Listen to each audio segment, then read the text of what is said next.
I know exactly what you're thinking. Hey, Doug, even if rates come down, I still can't afford a place to live because the prices are still so high. So home ownership is out of reach for me. Well, but what if I were to tell you that that is not only false, but by doing a strategy that people have been doing for a while, but is catching on, you could not only afford a place to live and a home, but also set yourself up for future success and generational wealth? Well, I'm going to introduce you to that technique right now as we take a look at this duplex in Longview, Washington. So, what am I talking about? The technique, the strategy, the play is called house hacking. Now, house hacking has always been around. People have been doing it for years, but it has become more and more popular because of the expense of homes and changes in the federal lending standards that have made it easier for people to buy homes like this one, this duplex behind me. They are able to live in one side and rent out the other and have that rent count towards their income so they can get in to a home like this. Now, at the asking price of this duplex right now at $355, if you were to put 3.5% down at a 6.2% interest rate, you would be paying about $2,600 a month. But because the one side rents at $1,200, let me do the math, 26 minus 1,200, your mortgage would actually end up being $1,300 a month. And I know that you can handle $1,300 a month. So let's head inside and see what this duplex has in store for us.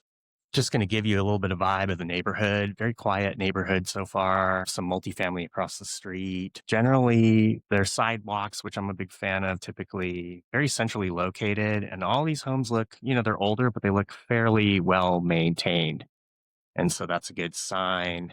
I think I'd want to come back here at night just to get a viewpoint. I'll be looking at the back pretty soon because I think it butts up against an industrial area, but check it out. Okay, so this duplex is built in 1951. It is just over 1,700 square feet, and I am coming in the front door.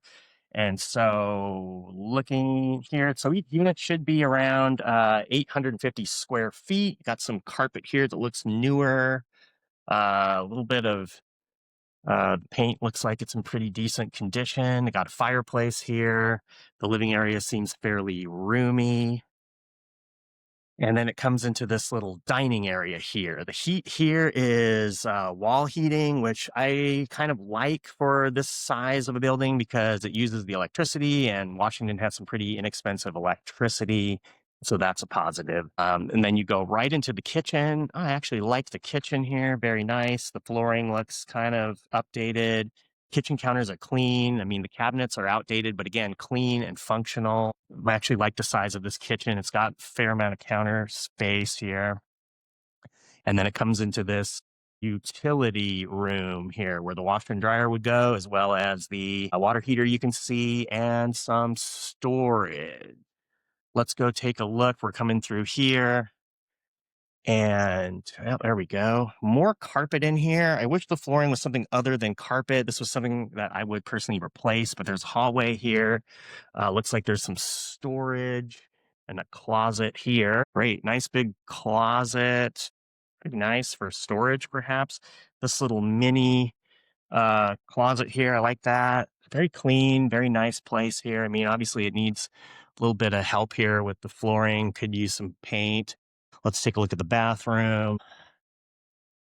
Turn off the fan. The bathroom, again, has the same flooring as the kitchen. I like that it's kind of unified. Shower insert, toilet, looks nice. Then you got your bedrooms here. A little bit on the smaller side here. Nothing tiny, though. Definitely a functional bedroom space. I'm guessing this is, of course, the closet. Okay, pretty good size. Again, looks like it's been painted. Could use some touch-ups. I don't know how long these wall heaters are going to last here. Probably need to be replaced, but that's fairly minimal. So let's go down the hallway. And then you have the hallway over here. So a little bit of separation between bedrooms. And then this bedroom is a good size room here. Very good size room. Looks like it's about 15 by 10, maybe. So I'm pretty impressed with that. The windows look like they've been replaced. They look vinyl. It's kind of hard to see with the glare. So all in all, I like the layout. Seems pretty spacious. These should rent for 1,200 or so. They're really close to downtown Longview. And so generally pleased with this place. This hallway has a little bit of a kind of wasted space, but it's just part of, we needed to put the two bedrooms somehow. And I've seen funkier layouts. So all in all, pretty decent. I'm really enjoying this. So there you have it. A pretty decent place.